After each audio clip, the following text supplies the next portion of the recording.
Hello दोस्तों, आप सभी को गुलाब जामुन जैसी मीठी मीठी नमस्कार। और इसी के साथ आप लोगों का स्वागत है आईपीओ के लव ट्रायंगल शो में। इस वीक फिर से बैक टू बैक हमारे पास आईपीओ आ रहे हैं। आईपीओ की फिर से जड़ी लगने वाली है और उन्हीं आईपीओ का डिटेल्ड रिव्यू, मतलब कि कंपनी का पूरा कच्चा चिट्ठा खोलने का काम आप लोगों के लिए, आप लोगों तक पहुंचाने के लिए जो मैंने उठाया है, ताकि आप इस आईपीओ के लव ट्रायंगल शो को देखें, फिर उस कंपनी के बारे में समझें और फिर ही आप अपना डिसीजन बनाएं कि क्या आपको आईपीओ लगाना है या नहीं लगाना है। तो आज हम कंपनी के बारे में पूरी डिटेल डिस्कशन करने वाले हैं। कंपनी काम क्या करती है, उसके पॉजिटिव्स क्या रहेंगे, नेगेटिव्स क्या रहेंगे, साथ ही कंपनी के फाइनेंशियल्स क्या रहने वाले हैं, कंपनी का टाइम टेबल क्या रहने वाला है, कंपनी क्या ऑब्जेक्टिव लेके मार्केट में अपना आईपीओ लेके आ रही है और उन ऑब्जेक्टिव्स को पूरा करने के लिए किस वैल्यूएशंस पर अपना आईपीओ ला रही है, और उसी के साथ साथ एट लास्ट में मेरा इसमें पर्सनल ओपिनियन क्या रहने वाला है, सिंपल और क्लियर वर्ड्स में आपको मिलने वाला है। तो अभी से ही इस वीडियो को लाइक और शेयर जरूर कर दीजिएगा। तो स्वागत है आप लोगों का आईपीओ के लव ट्रायंगल शो में। के फिनटेक कंपनी लेके आ रही है अपना आईपीओ। आई नो आप लोगों के मन में खुशी आ चुकी होगी, बिकॉज आप सभी ने इसका नाम सुन रखा होगा जो स्पेशली आईपीओ में अप्लाई करते हैं। के फिनटेक हमारे पास वहां पर आता है एज ए अलॉटमेंट लिंक देखने के लिए कि हमें आईपीओ अलॉट हुआ है या नहीं हुआ है। फिर हमको गुस्सा भी आता है कि जब हमें आईपीओ अलॉट नहीं होता हम दुखी हो जाते हैं, और अगर हमें आईपीओ मिल जाए तो फिर पूरी रात पार्टी। जब भी मजाक मस्ती की बात, थोड़ा बहुत फंक्शन तो कर लेना चाहिए लाइफ में। और इसी के साथ अगर अब हम कंपनी के बारे में बात करते हैं तो 2017 में ये कंपनी इनकॉर्पोरेट हुई थी। के फिनटेक एक लीडिंग टेक्नोलॉजी ड्राइवर रहने वाली है फाइनेंशियल सर्विसेज प्लेटफॉर्म पे।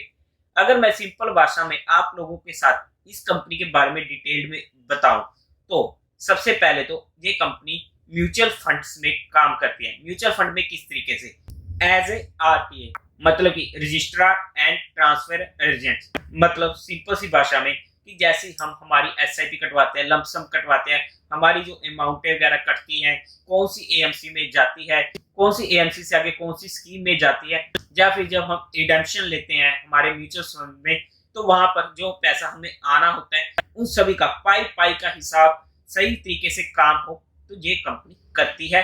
जिन भी एएमसी कंपनी में ये कंपनी एज ए आरटीए काम करते हैं तो वहां पर जो भी पैसे का पूरा हिसाब किताब होता है तो वो के फिनटेक का जिम्मा बनता है कि वो सही तरीके से काम हो। और इसी के साथ अगर हम एक इसके दूसरे काम की बात करते हैं, हम सभी को पता है आईपीओ। आईपीओ को लाना, वहां पर उनकी प्रमोशन करना और फिर उन आईपीओ के लिए पैसा जुटाना, फिर किन किन को लोट मिला है वो सब कुछ देखना, और फिर जिनको नहीं मिलता उनको पैसा वापस उनके अकाउंट में अनब्लॉक करना, और जिनको मिल जाता है उनके अकाउंट से पैसा लेके उन्हें शेयर क्रेडिट करना, ये जो भी सारा प्रोसीजर होता है ये कंपनी करती है। ये मैंने आपको नॉर्मल भाषा में, देसी भाषा में आप लोगों तक समझा दिया है। और इसी के साथ साथ ना ये company Malaysia, Philippines and Hong Kong में भी काम करती है। अगर हम 30 सितंबर 2022 के अकॉर्डिंग देखते हैं तो कंपनी 300 फंड्स को सर्व करती है। और इसी के साथ साथ के फिनटेक एक अकेली investor and issuer solution provider है इंडिया में, जो अपनी सर्विसेज ऑफर करती है एसेट मैनेजर्स को, जैसे कि mutual funds, alternative investment funds और wealth managers and pensions as well as corporate issues in India. इसी के साथ साथ के फिनटेक दो ऑपरेशनल सीआरएस मतलब सेंट्रल रिकॉर्ड कीपिंग एजेंसीज में से एक होने वाली है, जहां पर एनपीएस का काम होता है, नेशनल पेंशन सिस्टम का। अगर हम 30 सितंबर 2022 के अकॉर्डिंग देखते हैं कंपनी का जो भी ये प्रोडक्ट पोर्टफोलियो होने वाला है, ये मेनली 3 कैटेगरीज में काम करता है। सबसे पहला इन्वेस्टर सॉल्यूशन, जहां पर account setup, transaction origination, redemption, brokerage calculation, compliance, regulatory report record keeping, domestic mutual funds, international pension services, alternatives and wealth management. Detail में मैंने आप लोगों को शुरू में इजी लैंग्वेज में बता दिया। दूसरा इनका जो काम होने वाला है इश्यूड सॉल्यूशंस, जहां पर folio creation and maintenance, transaction processing for IPO, FPO etcetera, और इसी के साथ साथ कॉर्पोरेट एक्शन प्रोसेसिंग, मतलब कि कोई भी कंपनी बोनस इशू करती है या स्प्लिट होता है तो उन सभी को जो इन्होंने मेंटेन करना है कि किस तरीके से बोनस स्प्लिट हो रहा है, कैसे शेयर्स वगैरह उनके बढ़ने वाले हैं, जो भी उनके अकाउंट में एक्स्ट्रा शेयर्स जाने वाले उन चीजों को ये संभालती है। Compliance, regulatory reporting, record keeping, MIS, virtual voting, E AGM and e wallet का। और थर्ड जो इनका रहने वाला है global business domestic mutual funds का, जहां पर mortgage services, legal services, transfer agency, finance and accounting का ये काम संभालती है। आई होप कि आप लोगों को कंपनी के बारे में अच्छी तरीके से पता चल चुका होगा। अब इसके बाद अगर हम कंपनी के फाइनेंशियल्स की बात करते हैं तो सबसे पहले टोटल एसेट्स एज ऑफ 31 मार्च 19 में 1021 करोड़ के रहने वाले हैं। 31 मार्च 2020 में 868 करोड़ के थे। 31 मार्च 2021 में 922 करोड़ के। 2020 और 2021 में हमें जहां पर डिक्रीज देखने को मिला है, रीजन आप लोगों को पता है, कोविड। और इसी के साथ अगर हम 31 मार्च 2022 में देखते हैं तो 1026 करोड़ के एसेट्स फिर से हमें वापस में देखने को मिले हैं। अगर हम 2023 के पहले 6 मंथ्स के अकॉर्डिंग इनका डाटा देखते हैं तो वहां पर टोटल एसेट्स आते हैं 1114 करोड़ के। टोटल एसेट्स में हमें ग्रोइंग रेट इतनी अच्छी नहीं दिख रही है, लेकिन हमें रीजन पता था और उसके बाद ये कंपनी के एसेट्स नॉर्मली हो चुके थे। अब इसके बाद अगर हम टोटल रेवेन्यू की बात करते हैं तो 31 मार्च 19 में 164 करोड़ के, 2020 में 455 करोड़ के, 31 मार्च 2021 में 486 करोड़ के और 31 मार्च 2022 में 645 करोड़ के। अगर हम 30 सितंबर 2022 तक देखते हैं तो 353 करोड़ की अच्छी ग्रोइंग रेट हमें टोटल वैल्यू में देखने को मिली है।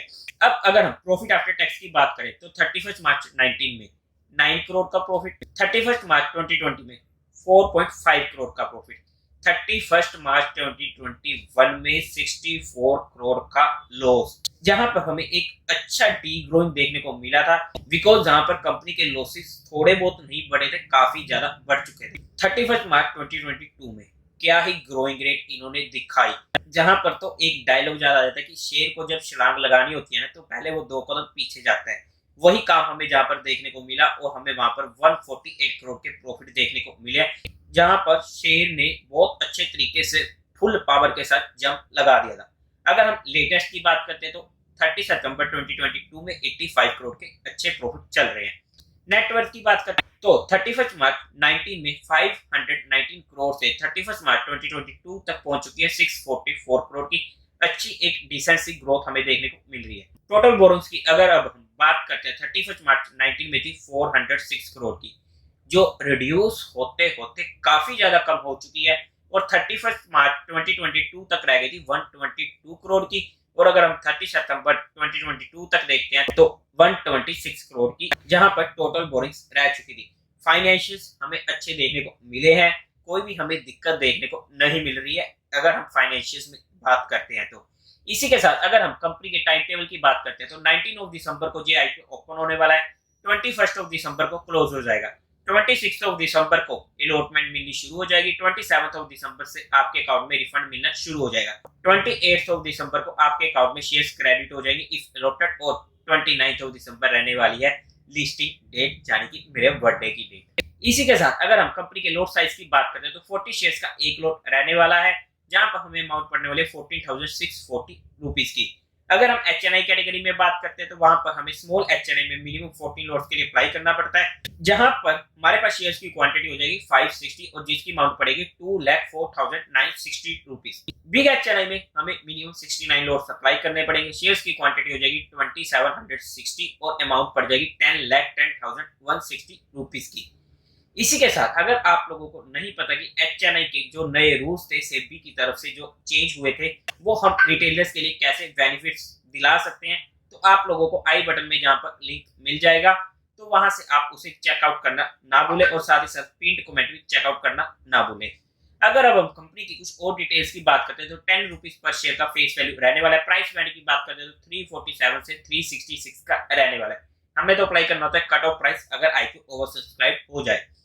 40 शेयर्स का एक लॉट रहने वाला है। इशू साइज की अगर हम बात करते हैं तो 1500 करोड़ का रहने वाला है। एक अच्छा खासा इशू साइज जहां पर आ रहा है, जो हमारे लिए एक नेगेटिव पॉइंट हो सकता है क्योंकि आईपीओ का साइज छोटा नहीं है। लेकिन जब पहले ये आईपीओ आने की कोशिश कर रहा था ना तो वहां पर काफी बड़ा लॉट साइज था, अप्रोक्स 2500 करोड़ से ज्यादा का, जो हमारे लिए काफी बड़ा मेजर नेगेटिव पॉइंट होने वाला था, जिसे कंपनी ने कम करते करते 1500 करोड़ तक ले आया। इसलिए वो जो मेजर नेगेटिव पॉइंट था अब वो जस्ट एक छोटा सा नेगेटिव पॉइंट रह चुका है। इसी के साथ बीएसई एनएसई दोनों पे ये लिस्ट होने वाला है। कोटा की बात करते हैं तो क्वालिफाइड का 75% का, एचएनआई कैटेगरी का 15% का और इसी के साथ रिटेल कैटेगरी का 10% का रहने वाला है। कंपनी के प्रमोटर की बात करते हैं तो जनरल अटलांटिक सिंगापुर फंड इस कंपनी के प्रमोटर होने वाले हैं। इसी के साथ अगर हम कंपनी के ऑब्जेक्टिव की बात करते हैं तो यहाँ पर सबसे बड़ा दिक्कत का पॉइंट आ जाता है, जहां पर मैंने आप लोगों को आईपीओ की एडिशनल डिटेल में नहीं बताया। कंपनी का सारा रहने वाला है OFS, मतलब कि कंपनी के पास जो भी ये पैसा जाने वाला है वो कंपनी के पास जाने ही नहीं वाला। एग्जिस्टिंग शेयर होल्डर अपना माल बेच रहे हैं और वो सारा का सारा जाने वाला है उनकी जेब में और वो जाएंगे वर्ल्ड ट्रिप पे। वर्ल्ड ट्रिप वाला वैसे जो मैंने अपनी तरफ से जस्ट एक जोक मारा है, सीरियस मत लीजिएगा। अगर हम कंपनी के प्रमोटर होल्डिंग की बात करते हैं तो 74% का प्री इशू रहने वाला था, जो पोस्ट इशू रह जाएगा 49.91% का, जो एक एडिशनल नेगेटिव पॉइंट होने वाला है, क्योंकि जहां पर कंपनी की मेजोरिटी नहीं रहने वाली है 51% की। ये तो थी कंपनी की सारी डिटेल्स, लेकिन अभी एक मेन डिटेल रहती है वैल्यूएशंस की, जो हमारे लिए सबसे इंपॉर्टेंट पॉइंट हो जाता है। लेकिन उसके अलावा ना कुछ एडिशनल पॉइंट डिस्कस करता हूं मैं के फिनटेक के बारे में। हमारे पास ना पीयर कंपैरिजन में एक कंपनी आती है CAMS, computer age management services, जो ऑलरेडी स्टॉक मार्केट में लिस्टेड है और जिसे हमने पर्सनली काफी ज्यादा यूज भी किया है और हमने उसके मजे भी लिए हैं। एक दो बार लास्ट के टाइम पे हमारा स्टॉप लॉस हिट हुआ था, लेकिन वो सब चलता रहता है, प्रॉफिट भी होता है, लॉस भी होता है, खैर वो मैटर नहीं करता। लेकिन कैम्स के पास ना अगर हम टोटल म्यूचुअल फंड इंडस्ट्रीज का देखते हैं शेयर, अप्रोक्स 69% का शेयर उनके पास आ जाता है।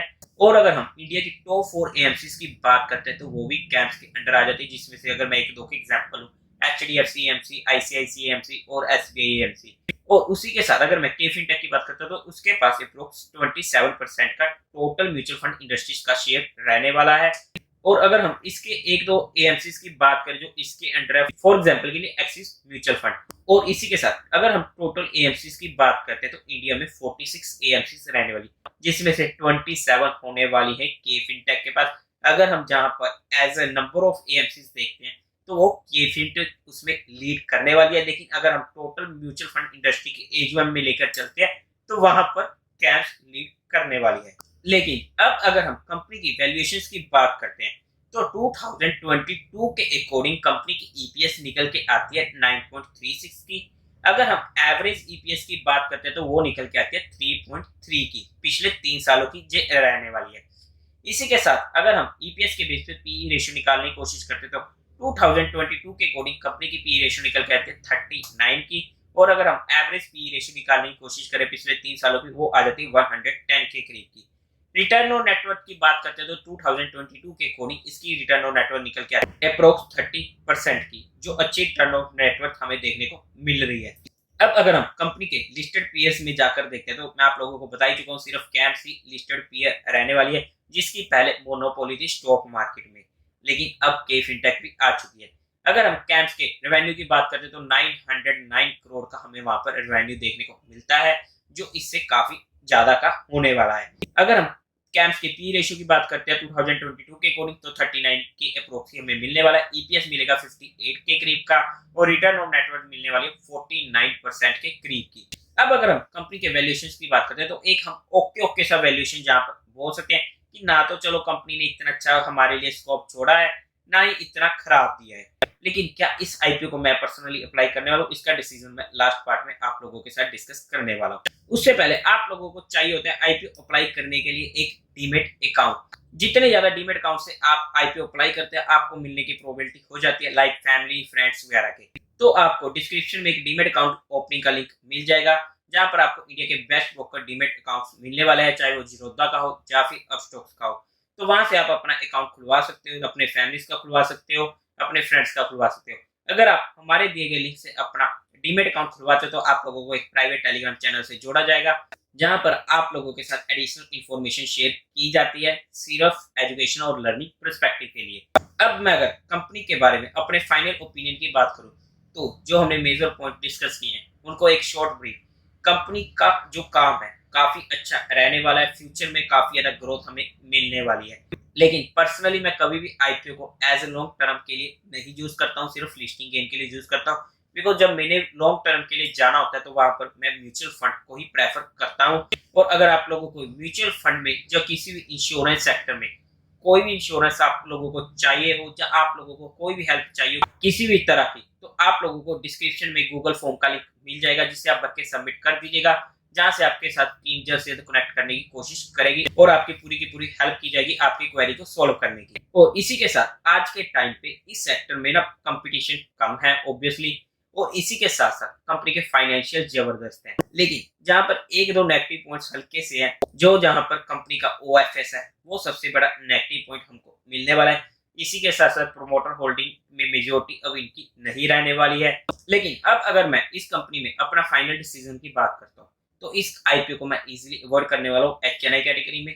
लेकिन अगर मैं रिटेल कैटेगरी में बात करूँ तो वहां पर भी मैं इस आईपीओ को ऑलमोस्ट सर्टेन है कि इस आईपीओ को मैं इजीली अप्लाई नहीं करने वाला हूँ जब तक मुझे इसमें अच्छी डिमांड नहीं देखने को मिलती है।